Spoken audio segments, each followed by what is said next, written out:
안녕하세요. 조니클래식 디자인입니다. 자녀가 있는 3, 4인 가족분들이 가장 많이 입주하시는 평형대가 30평대 구조인데요. 구축 아파트 투베이 주방 구조가 다 비슷비슷한 듯 하지만 주방의 폭, 도어의 위치, 그리고 내력벽의 위치 등에 따라서 실현할 수 있는 거실 주방 구조가 매 현장마다 좀 달라집니다. 저희도 정말 신기한 게 그때그때 완전히 똑같은 평면에 적용할 수는 없더라고요. 제각각의 제약사항이 생겨나게 되는데 이 새로운 어려움에 봉착을 할 때마다 간단하면서도 효율적인 해결책이 제시될 때면 공간이 참 잘 풀렸구나 하는 생각이 듭니다. 이번 현장 같은 경우는 주방 폭이 좁고 철거 안 되는 내력벽이 뒤편에 있었습니다. 현장에 맞는 색다른 해결책이 필요를 했는데요. 간결한 조닝으로 공간을 풀어낸 신정동 롯데캐슬 현장 바로 함께 보러 가실게요. 주방의 모습이 상당히 간결하죠. 사실 기존 상하부장의 방향이 지금과는 달랐는데요. 이 작업 공간 뒤편으로는 남는 공간이 짧아서 6인 식탁을 가로, 세로 어느 방향으로든 배치를 할 수 없었습니다. 일자 주방을 구성을 하자니 뒷공간을 활용하기 애매하고 이 철거가 안 되는 날개벽으로 인해서 디귿자 구조도 안 나오는 어려운 상황인 거죠. 긴 아일랜드 형태도 철거가 안 되는 날개벽으로 인해서 동선이 막혀버렸습니다. 저희는 이번에 상하부장의 방향을 전면을 향하게 돌려버리면서 좁은 좌우 폭으로 인한 답답함을 해소하고 추가적인 작업 공간과 식탁 자리의 니즈를 아일랜드 식탁형 구조로 해소해봤습니다.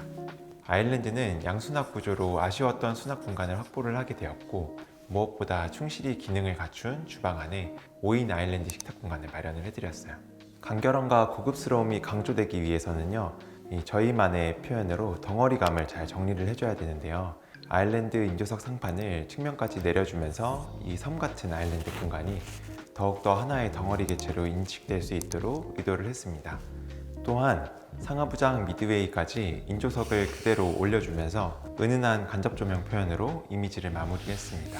이제는 많은 분들의 눈이 상향 평준화 되었기 때문에 몰딩과 서라운딩이 있고 없고의 차이를 크게 느껴지실 텐데요. 주방 양측 마감이 수직을 맞춘 필름 벽체이기 때문에요.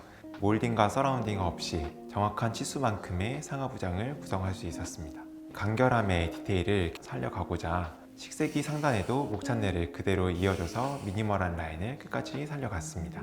주방에 사용한 기기들을 잠깐 안내해 드리자면요. 깜포르테 860 사각 싱크볼과 슈티의 1257 무광 수전을 사용했고요. 아일랜드엔 하츠 스퀘어 아일랜드 후드와 블룸 서랍재를 적용했습니다. 상판에는 바흐만 콘센트를 매립해 드렸습니다. 우리 구독자님들 인테리어 하면서 가장 고민되는 것 중 하나가 마감재 고르시면서 이게 과연 전체적으로 어울릴까 하는 것이죠. 예쁜 거실을 만들기 위해서는 가장 먼저 눈에 들어오는 색감 정리가 필수인데요. 디자인 단계에서부터 배경색과 포인트 색상을 정해두고 톤앤 매너를 계획을 해야 됩니다. 집의 가장 넓은 면적인 바닥과 벽 그리고 천정의 시각적인 면적을 고민하면서 균형 있는 비율을 찾아가는 과정이 필요합니다. 이번 현장 같은 경우는 바닥에 따뜻한 톤을 벽에 그대로 받아주면서요. 이 천정 색상인 화이트 톤을 입구의 홍바 자리와 주방에서 받아줬습니다. 다음은 덩어리화 작업입니다. 거실, 주방의 벽을 필름 벽체로 계획하면서 각 방의 도어를 히든 도어로 처리해 벽의 긴 형태를 살려줬고요. 현관 신발장과 입구장 문의 단차를 맞춰서 서로 다른 개체들을 묶어줌으로써 통일감 있는 덩어리화를 표현해봤습니다. 이렇게 전체적인 시각에서의 조화를 계획하는 것에서 디자이너의 의도가 묻어나게 되는 것 같습니다. 이번 현장 같은 경우는 시스템 에어컨에도 비용을 투자하시면서 효율적으로 거실 공간을 활용할 수 있게 되었는데요. 시스템 에어컨을 계획하실 때 주의하실 부분이 있어요. 천정고 안에 높이가 180이 안 나오는 집은 시스템 에어컨 배관이 천정보다 내려오게 되거든요. 이걸 가려주는 길을 어떻게 내는지에 따라서 천정의 디자인이 완전히 달라질 수 있습니다.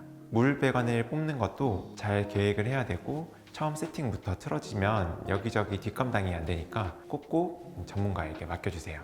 저희는 시스템 에어컨을 시공할 때 어쩔 수 없이 생겨나야 하는 천정의 단차를 그대로 간접 조명 라인으로 활용하면서 메인등 없이 조도를 확보를 해줬고요. 천정 한가운데는 실용적이면서도 감성 있는 실링팬을 사용하실 수 있도록 했습니다. TV 사이즈가 완전히 매립될 수 있게 필름 벽체를 계획을 했고요. 그 아래 사운드바 자리를 마련하면서 간접 조명으로 고급스러운 포인트를 줬습니다. 거실을 확장하면서 벽이 끝나는 공간과 샤시 사이에 작은 공간이 생기게 되었는데요. 수납 한 켠을 넣어서 아쉬운 데드 스페이스를 줄여줬습니다. 거실과 주방의 간결한 느낌을 배선기구에서도 이어갈 수 있게 유럽형 규격의 융스위치 제품을 시공했습니다. 비싸고 시공이 좀 까다롭긴 하지만 인테리어의 느낌을 잘 정돈해주기 때문에 정말 추천드리고 싶습니다. 예쁘고 사용감이 좋습니다. 이곳 고객님 부부는 퇴근하고 함께 와인을 즐기신대요. 가장 많은 시간을 보낼 거실에 이렇게 확실한 취미 공간이 표현된다는 것이 이 집의 큰 매력 포인트가 되겠습니다. 이 홈바 공간 또한 덩어리감의 컨셉을 유지하기 위해서 상판 인조석을 그대로 벽체로 이어가서 은은한 간접 조명 표현으로 심심하지 않은 공간감을 표현을 해봤습니다.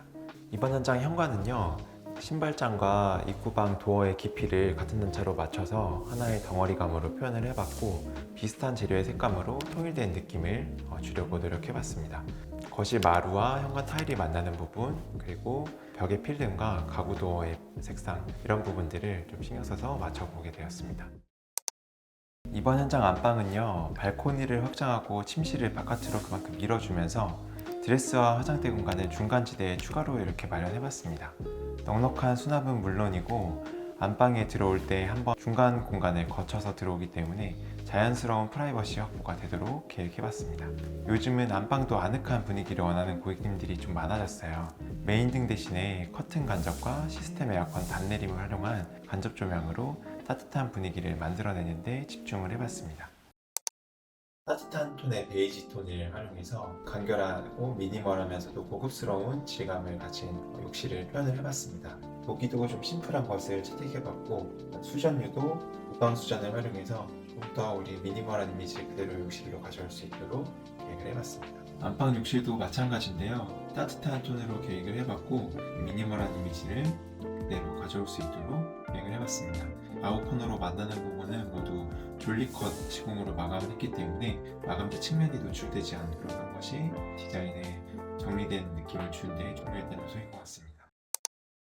불편한 제약사항을 심플한 해결책으로 풀어내는 인테리어는 참 매력적인 일인 것 같습니다. 이렇게 보기에도 멋질 뿐 아니라 실제 라이프 스타일의 긍정적인 변화를 경험할 수 있게 되면 실제 사용하는 고객님이 만족스러움을 표현해주곤 하시는데요. 그 만족의 표현을 듣는 것은 저희에게 디자이너로서의 존재 가치를 더욱 느끼게 하는 것 같습니다. 간결하면서도 고급스러움을 극대화한 신정동 롯데캐슬 아파트 32평형 인테리어 현장 리뷰는 여기서 마무리하겠습니다. 궁금하신 내용을 댓글로 남겨주시면 저희가 답글이나 또는 다음 영상으로 준비해 보도록 하겠습니다. 인테리어 계획에 도움이 되셨다면 조니클래식 디자인 구독, 좋아요, 알람 설정 부탁드리고 저희는 정성 가득 들인 다음 현장에서 또 만나 뵙겠습니다.